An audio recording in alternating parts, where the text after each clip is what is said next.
आज Valentine day आहे. चांगल्या घटना घडून सगळ्या अशी माझी शुभेच्छा आहे सगळ्या जणांना आणि प्रत्येकाला व्हॅलेंटाईनचं हिंसामुक्त प्रेम मिळो अशी माझी अपेक्षा आहे आणि त्या माझ्या शुभेच्छा आहेत.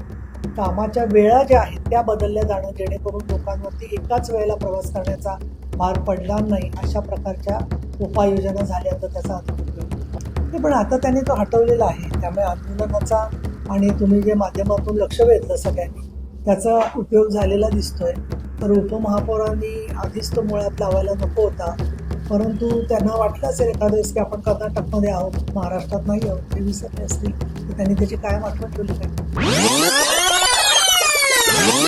मुळामध्ये आज माझा येण्याचा जो भाग आहे तो तुम्हाला कल्पना आहे गेली अनेक वर्ष राजकीय दावे प्रतिदावे आणि त्याची टीका प्रतिटीका याच्यामध्ये मी पडत नाही.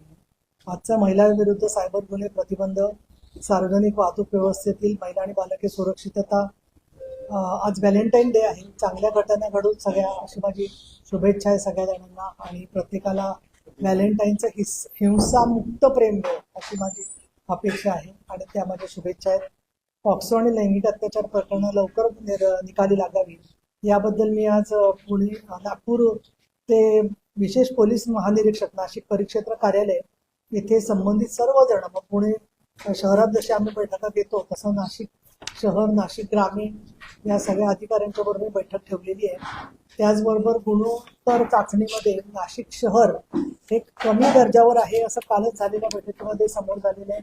ही संख्या घटलेली आहे, पण एक चांगली गोष्ट म्हणजे आयुष प्रसाद यांनी महत्वाची बैठक घेतलेली आहे आणि डिटेक्शन रेट जो आहे तो 80% आहे असं बाळासाहेब पाटील यांनी सांगितलेलं आहे. तर याबद्दल मी बैठकीमध्ये निश्चितपणाने माहिती घेईन आणि तुमचा जो प्रश्न आहे त्याच्यावर मी कुठली प्रतिक्रिया देणं मला उचित वाटत नाहीये, परंतु मला इथे सांगावं असं वाटतं की स्वतःच्या कर्तृत्वावरती त्याचबरोबर कुठल्याही प्रकारनी जनतेचा जनादेश न घेता तर उलट जनतेचा जनादेश मिळवून 60 आमदार निवडून आणण्याची धमक जी आहे ती एकनाथ शिंदे यांच्यामध्ये आहे.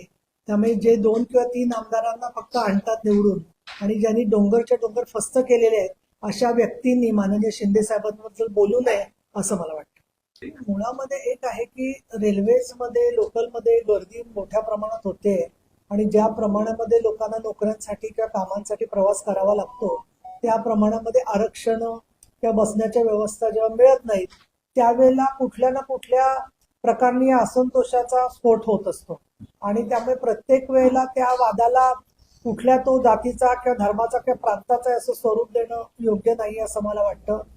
आपण हेही पाहिलं मुंबईमधली घटना की स्वतःच्या आपल्या प्राध्यापकाला विद्यार्थ्यांनी मारून टाकल्याची पण घटना घडलेली आहे. त्याच्यातली जात आणि विभाग पाहिलं तर आपल्या लक्षात येईल की हे एक हिंसक प्रवृत्ती परिस्थितीतून निर्माण होत असते आणि म्हणून मला असं वाटतं की या सगळ्याबद्दल अजून रेल्वे गाड्या वाढवल्या जाणं, त्याचबरोबर कामाच्या वेळा ज्या आहेत त्या बदलल्या जाणं जेणेकरून लोकांवरती एकाच वेळेला प्रवास करण्याचा भार पडला नाही अशा प्रकारच्या उपाययोजना झाल्या तर त्याचा अधिक उपयोग.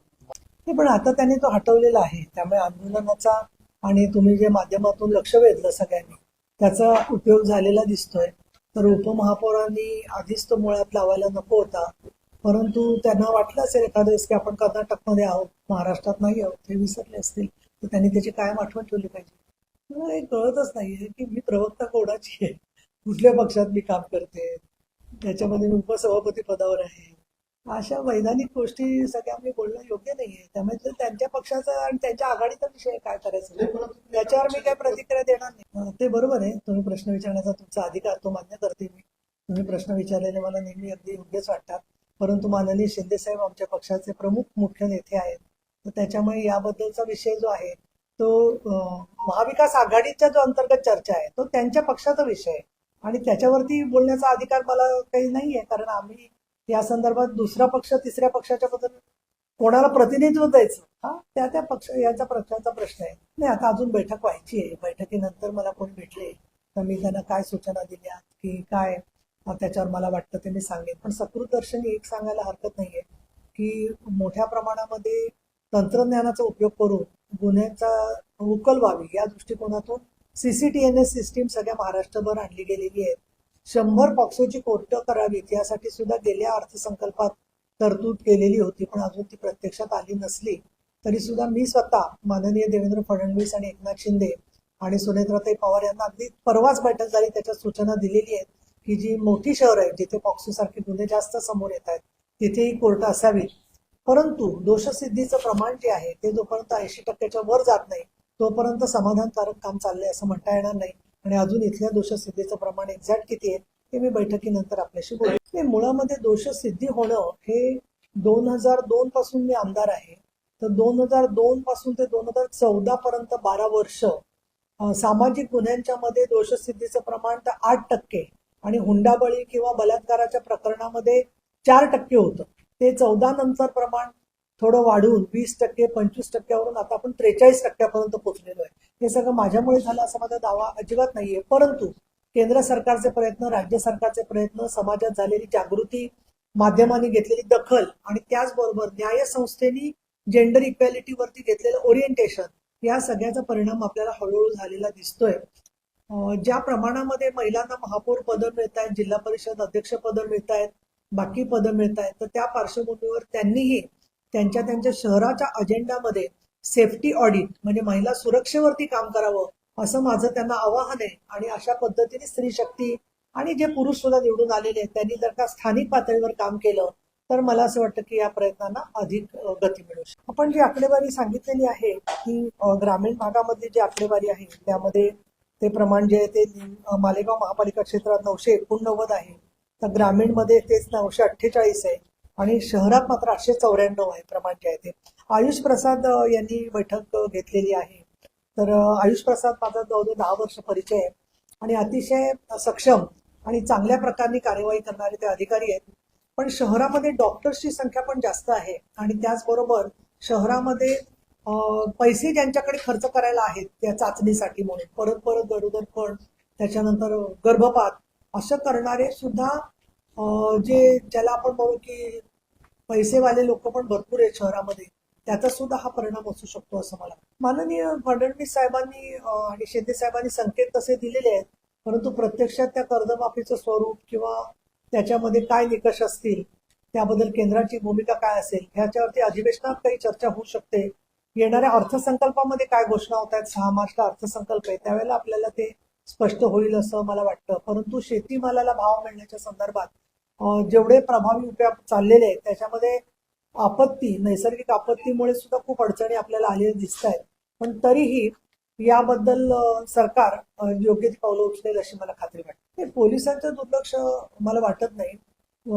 मुस्कान म्हणून तो त्यांचा कार्यक्रम आहे ज्याच्यामधून ते गायब झालेल्या मुली आणि महिलांना परत घेऊन येतात आणि घरी कुटुंबात सोडवतात. पण आपलं काय झालंय, आपण जो दृष्टिकोन आहे त्याच्यामध्ये कुटुंबातल्या त्रासामुळे स्त्रिया आणि मुलींना फूस लावणं सोपं होत आहे, ही एक वस्तुस्थिती आहे. आणि त्याच्यामध्ये अल्पवयीन मुलगी असेल तर तिथे अपवादात्मकरित्या सक्तीने सुद्धा धर्मांतर आणि लव जिहाद सारखे प्रकार घडताना आपल्याला दिसत आहेत. आणि आपण अजून एक मुद्दा लक्षात घेतला पाहिजे, जसं एक मोठा विषय अँटी ट्रॅफिकिंग, मुलींचा अनैतिक व्यापार, तर त्या दृष्टिकोनातून सुद्धा काही दलाल किंवा काही अशा प्रकारचे रॅकेट्स आहेत. आणि नाशिक सारख्या ठिकाणी नाशिक आहे, पुणे आहे, संभाजीनगर आहे, जी जंक्शन्स आहे तिथे बघा डायरेक्टली कलकत्त्याहून येणाऱ्या ट्रेन सगळ्या जिथून पास होतात. तर मी आज एक्झॅक्टली म्हणून रेल्वे पोलिसांना पण बोलणार आहे की रेल्वे पोलीस, शहर पोलीस, ग्रामीण पोलीस यांचा समन्वय आणि जेणेकरून त्या मुलींचं ट्रॅकिंग लवकर करण्याचे अनेक चांगले पण उपक्रम पोलिसांनी घेतलेले आहेत.